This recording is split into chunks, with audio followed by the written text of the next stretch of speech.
언니가 교통사고로 세상을 떠난 건 봄비가 내리던 날이었다. 퇴근길 횡단보도 신호를 기다리다 그냥 그렇게 전화를 받은 건 밤 10시가 넘어서였다. 형부의 목소리는 떨리고 있었다. 진아야, 지금 병원 좀 와줄래? 그 짧은 말 속에 담긴 무게를 나는 바로 알아챘다. 영안실 문을 열었을 때 언니는 하얀 천 아래 고요히 누워 있었다. 마치 잠든 것처럼. 아침에 통화했을 때만 해도 이번 주말엔 갈비찜 해줄게. 내가 좋아하는 거라고 웃던 목소리가 아직도 귓가에 맴돌았다. 형부 민수는 구석에 웅크리고 앉아 한참을 울었다. 30살에 만나 60까지 30년을 함께 산 배우자를 잃은 사람의 얼굴에는 생기 대신 잿빛이 깔려 있었다. 나는 그저 그의 등을 쓰다듬어 줄 수밖에 없었다. 장례식장의 사흘은 악몽 같았다.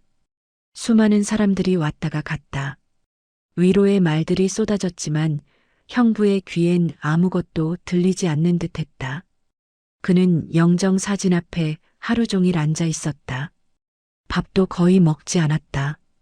내가 억지로 죽이라도 떠먹이면 그제야 몇 숟가락 넘겼다. 사무제가 끝나고 조문객들이 모두 떠난 저녁 형부는 텅 빈 집 거실에 멍하니 앉아 있었다. 진아, 잠시만이라도 여기서 지내줄 수 있을까? 나 혼자선 도무지 밥도 못 해먹겠어. 그 목소리는 너무 작았다. 55세 남자의 목소리가 아니라 어린아이처럼 가늘고 떨렸다. 나는 거절할 수가 없었다. 혼자 사는 원룸이 있었지만 언니를 잃은 형부를 두고 갈 수는 없었다. 미안한 마음과 책임감에 나는 다음 날 짐을 들고 언니 집으로 들어왔다.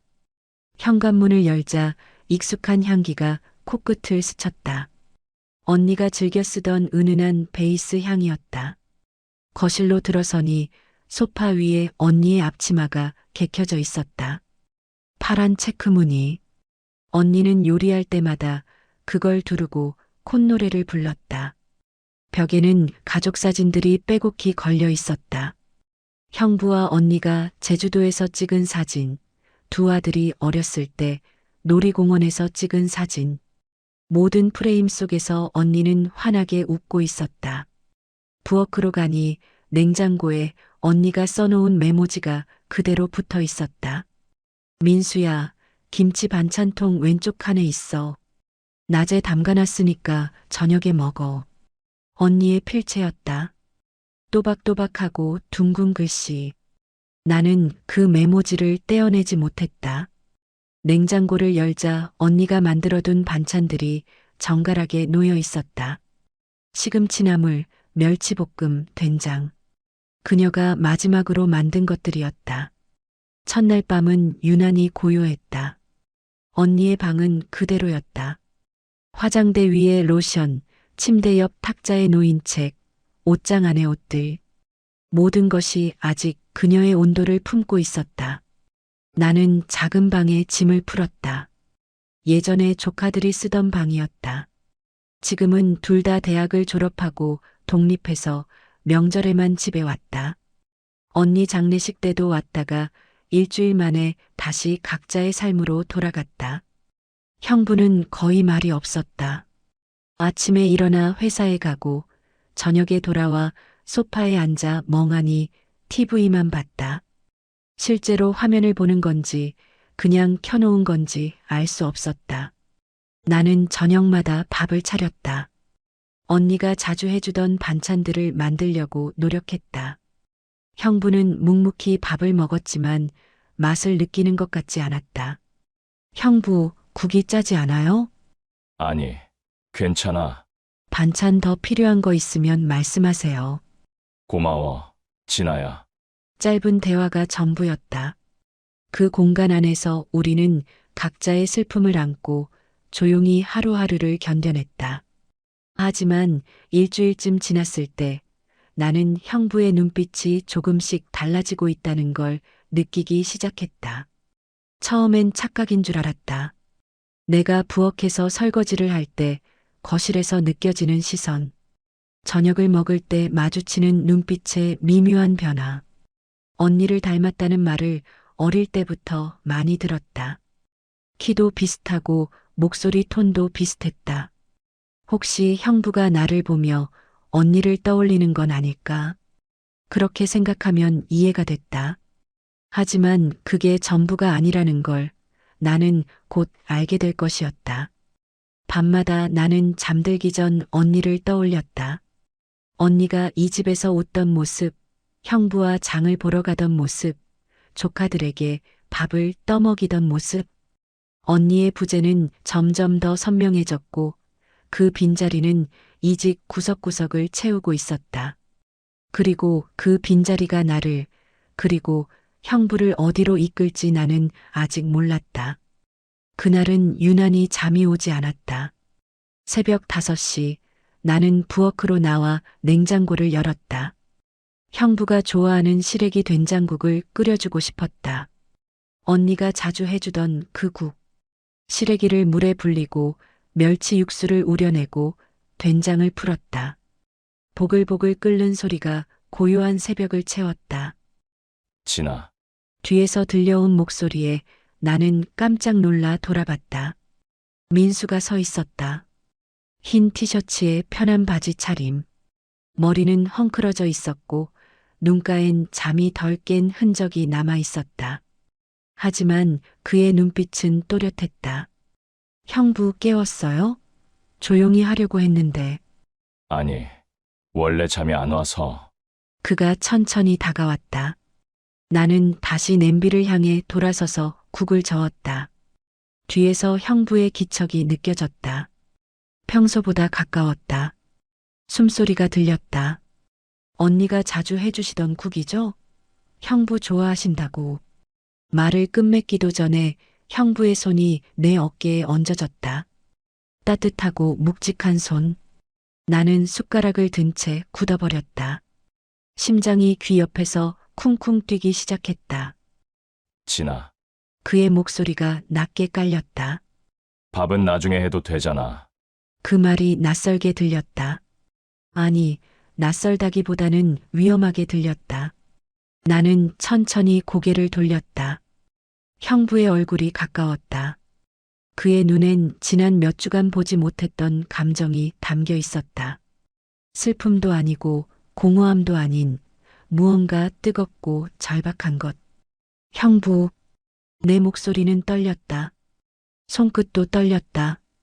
형부의 손이 내 어깨에서 팔로, 팔에서 손목으로 천천히 내려왔다. 나는 그 손길을 뿌리치지 못했다. 아니, 뿌리치고 싶지 않았다. 외로움은 사람을 약하게 만든다는 걸 그때 처음 알았다. 미안해, 진아야. 나도 모르겠어. 그냥. 형부의 말은 거기서 끊겼다. 그리고 그는 나를 안았다. 조심스럽지만 단단하게. 나는 그의 가슴에 얼굴을 묻었다. 심장 소리가 들렸다. 내 것보다 더 빠르게 뛰고 있었다. 국 끓는 냄새, 새벽의 정적, 그리고 우리 둘만의 온기. 그 순간이 영원처럼 느껴졌다. 그날 이후 모든 게 달라졌다. 민수는 아침마다 내 방문을 열고 들어왔다.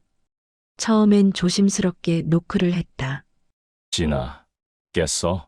하지만 며칠 지나지 않아 노크 없이 들어오기 시작했다.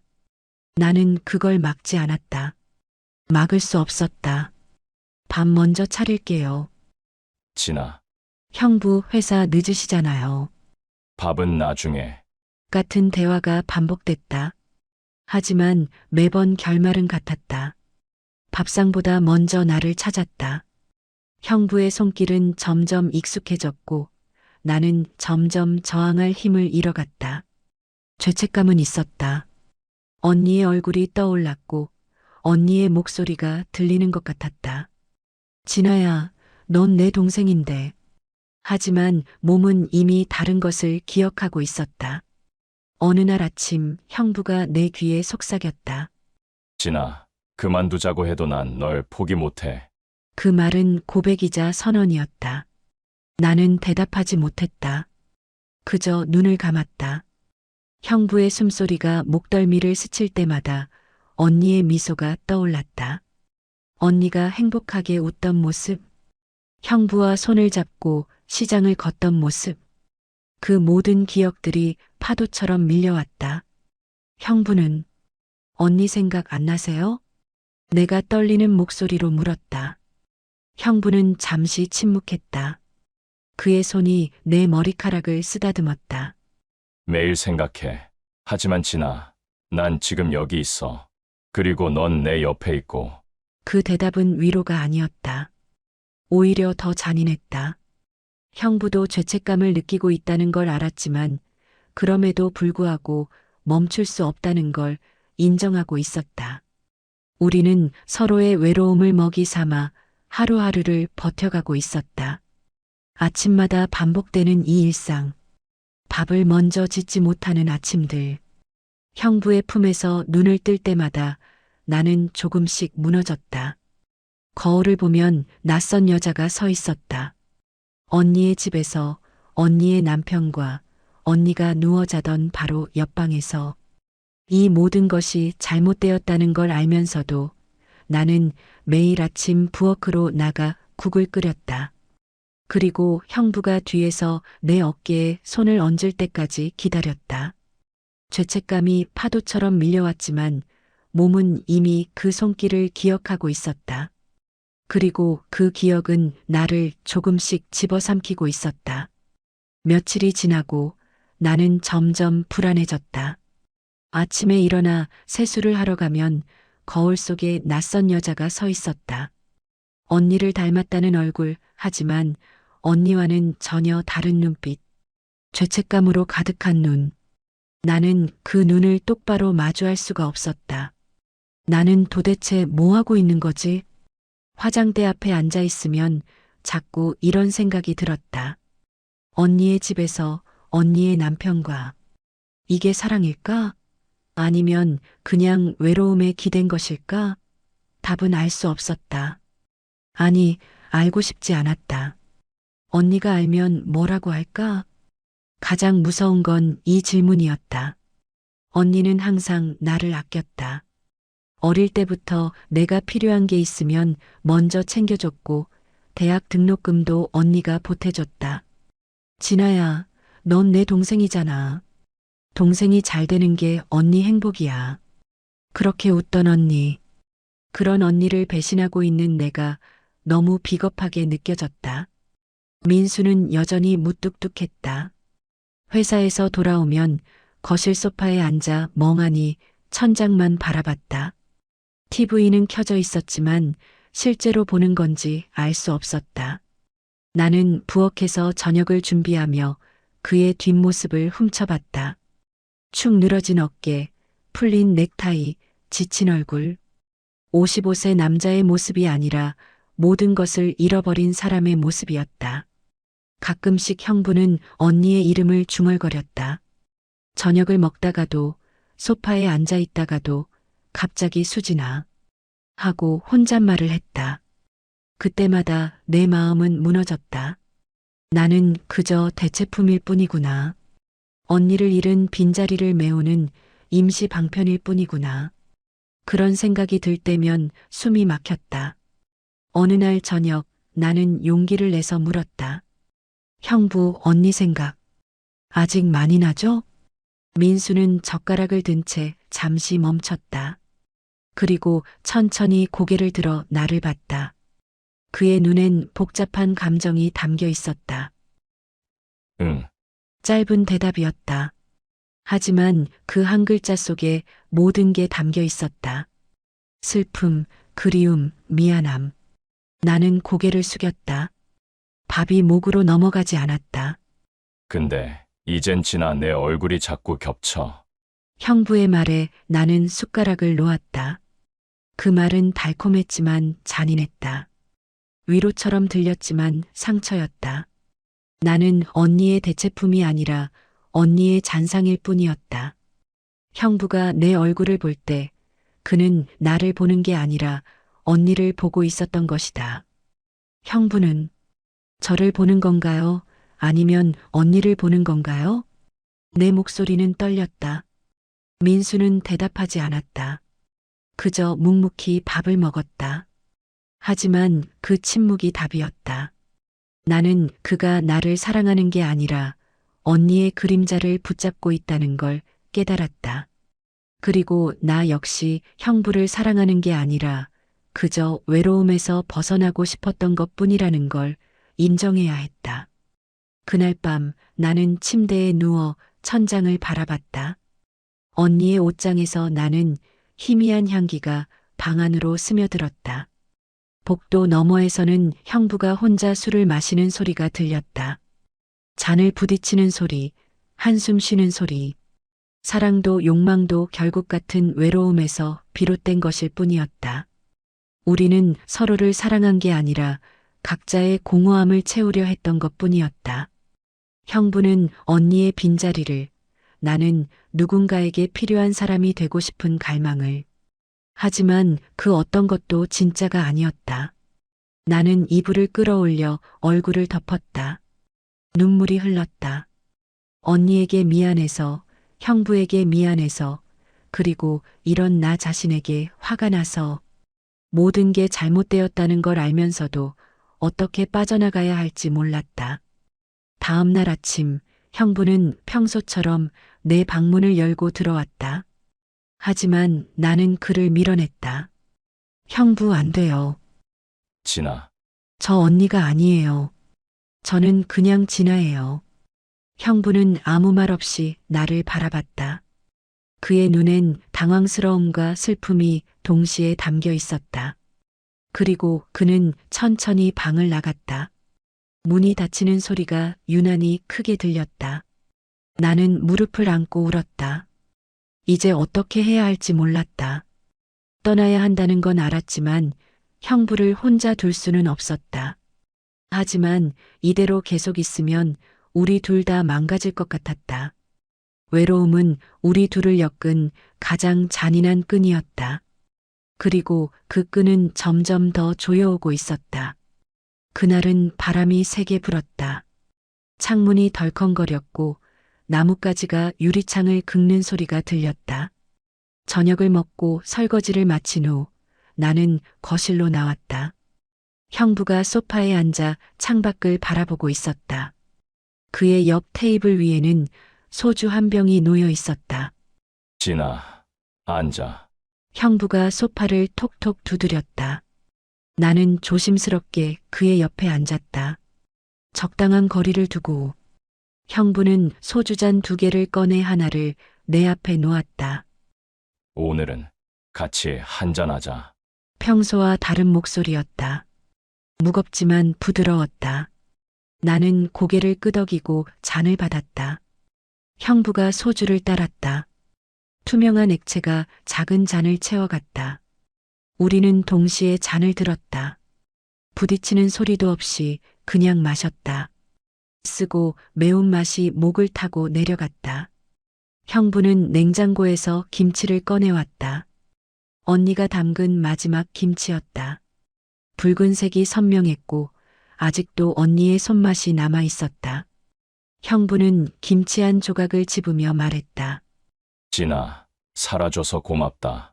짧은 한마디였다. 하지만 그 말이 내 가슴을 세게 흔들었다. 형부가 내게 고맙다고 말한 건 처음이었다. 미안하다는 말은 여러 번 들었다. 하지만 고맙다는 말은 단 한 번도 없었다. 나는 잔을 든 채 굳어버렸다. 제가 뭘 했다고요? 넌 여기 있어줬잖아. 내가 혼자였으면 진작 무너졌을 거야. 형부의 목소리가 떨렸다.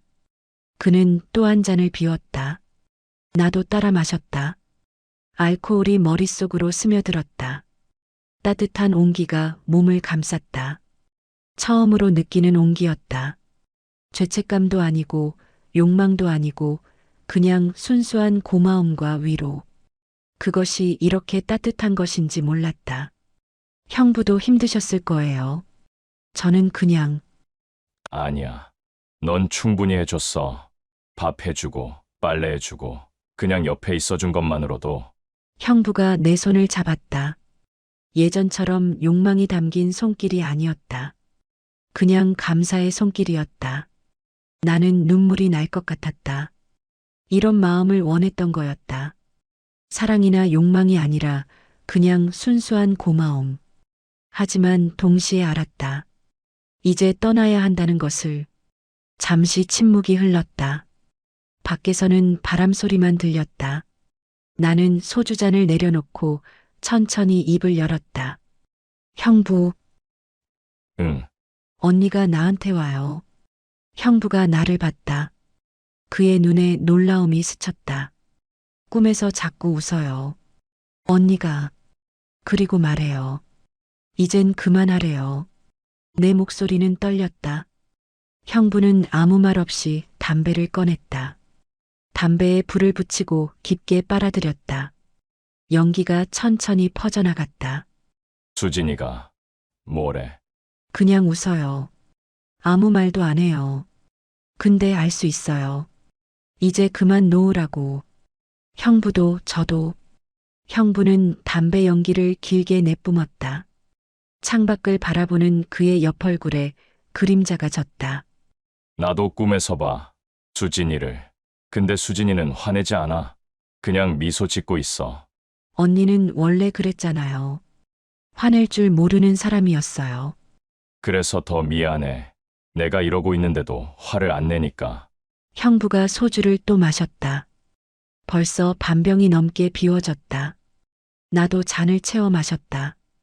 어지러웠지만 정신은 또렷했다. 오히려 더 또렷해지는 것 같았다. 진아야. 네, 그래도 너 없으면 나는 또 무너질 거야. 형부의 고백이었다. 솔직하고 절박한. 나는 그 말이 이해됐다. 형부도 외로웠다. 나도 외로웠다. 하지만 그 외로움으로 서로를 붙잡는 건 옳지 않았다. 우리는 서로에게 의지한 게 아니라 각자의 공허함을 상대방으로 채우려 했을 뿐이었다. 형부는 무너지지 않아요. 괜찮을 거예요. 어떻게 알아? 언니가 지켜줄 거니까요. 내 말에 형부는 쓴웃음을 지었다. 담배를 재떨이에 비벼 끄고 또 한 잔을 마셨다. 나는 자리에서 일어났다. 더 이상 앉아 있으면 안 될 것 같았다. 저 들어갈게요. 형부도 일찍 주무세요. 진아. 네, 고마워. 정말로. 나는 대답하지 않았다. 그냥 고개를 숙이고 방으로 들어갔다. 문을 닫는 순간 눈물이 쏟아졌다. 나는 침대에 쓰러져 이불을 끌어안았다. 언니의 향기가 희미하게 남아 있었다. 창밖에서는 봄비가 내리기 시작했다. 언니가 세상을 떠난 날과 같은 봄비. 빗소리가 창문을 두드렸다. 나는 눈을 감았다. 언니가 웃고 있었다. 꿈속에서가 아니라 마음속에서. 이제 정말 떠나야 할 때였다. 형부를 위해서도, 나를 위해서도, 그리고 언니를 위해서도.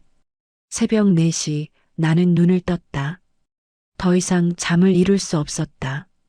창밖은 아직 어두웠고 빗소리만 조용히 들렸다. 나는 침대에서 일어나 짐을 꺼냈다. 많지 않았다. 옷 몇 벌, 화장품, 책 2억 원. 한 달 반 동안 이곳에서 지냈지만 내 것이라곤 이것뿐이었다. 조용히 짐을 쌌다. 옷을 개고 가방에 넣고 지퍼를 천천히 올렸다. 소리가 나지 않도록 최대한 조심했다. 형부를 깨우고 싶지 않았다. 아니, 깨우면 안 됐다. 만약 형부가 일어나 나를 붙잡으면 나는 다시 흔들릴 것 같았다. 짐을 다 싸고 나서 거울을 봤다. 한 달 반 전보다 야윈 얼굴. 눈 밑에는 다크서클이 짙게 깔려 있었다. 하지만 눈빛만큼은 예전보다 또렷했다. 이제 무엇을 해야 하는지 알게 된 사람의 눈빛이었다. 나는 가방을 들고 조용히 방문을 열었다. 복도는 고요했다.